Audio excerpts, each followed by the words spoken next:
मुल्क अंदर corona virus की ॿी लहर तेज़ी सां पखिड़जण लगी। कोरोना वेगे 59 मरीज़नि दम ॾेई छॾियो।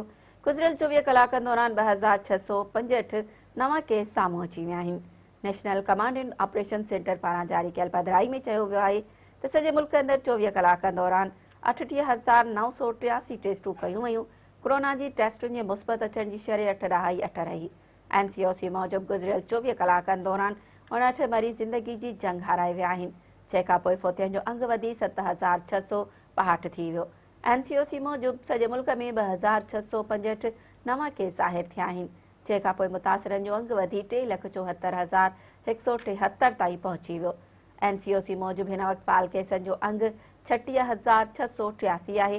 1,653 मरीज़नि जी हालत ॻणिती जोगी आहे। 3,29,828 मरीज़ कोरोना खे मात ॾेई सिहतयाब थी चुका आहिनि।